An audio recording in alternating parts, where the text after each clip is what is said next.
Beyond ARTV, beyond the reviews, collaborations can be a tricky thing and something that I'm turned off to a lot of the time, especially these days, just because it's thrown in there for marketing purposes and just to sell a song and everybody is collaborating just for the hell of it. But I wanted to talk about, for 7 on Sundays, my 7 favorite collaborations, the ones that are done right, the ones that were done for the right reasons, not just like, oh, let's throw B.O.B. on a Katy Perry remix, I'm sure people will buy that, let's appeal to the urban crowd. No, I'm not talking about that at all. I'm talking about the good stuff. Let's go ahead and start this off with number 7. It's Numb/Encore by Linkin Park and Jay-Z from the album Collision Course. It's one of the best mashups I've ever heard.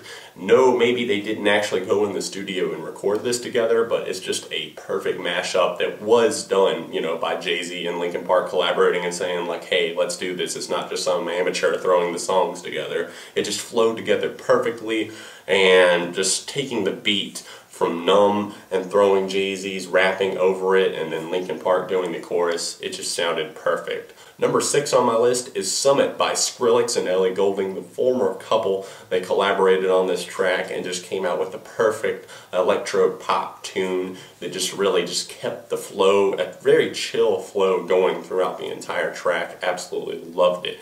Number 5 on my list is Forever by Drake, Kanye West, Eminem, and Lil Wayne. I know you're probably a little hesitant seeing Lil Wayne on the list, but his verse on this track is actually pretty, I don't know, decent, I would say. But as a whole, it's just getting these 4 huge rappers on one track.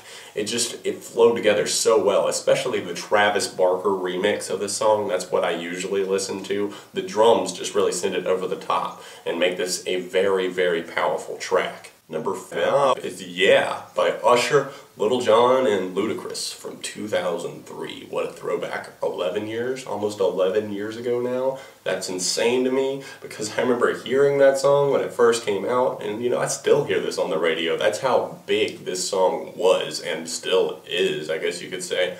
Yeah, it works. What else can I say? It's got a dance groove to it. It's got good rap verses on it that are just silly kind of, but fun. Number 3 on my list is Glycerine. It's a live version by Bush featuring the lead singer's wife, Gwen Stefani. It actually works extremely well to have a female part on this song, and it just sounded so amazing live, and I have the version that they put up on iTunes. I bought that when it came out, and it's just so powerful, especially when the guitars just really crash in and then Gwen and Gavin's voices go together. It just sounds effortless, but at the same time so powerful. They blend together so well when they sing, and they make this song so much stronger. Number 2 is King for a Day by Pierce the Veil featuring Kellen Quinn of Sleeping with Sirens.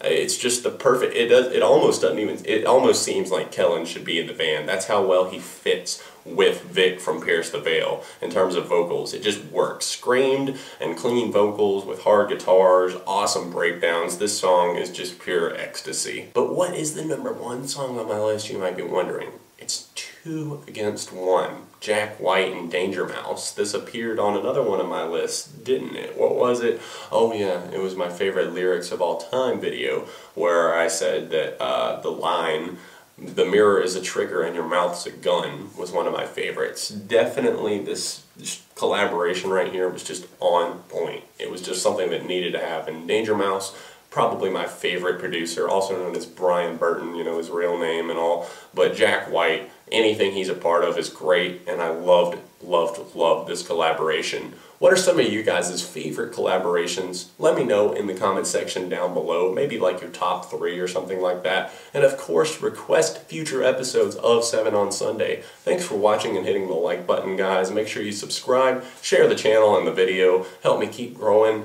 And of course, I will see you very soon right here on Beyond ARTV, Beyond the Reviews.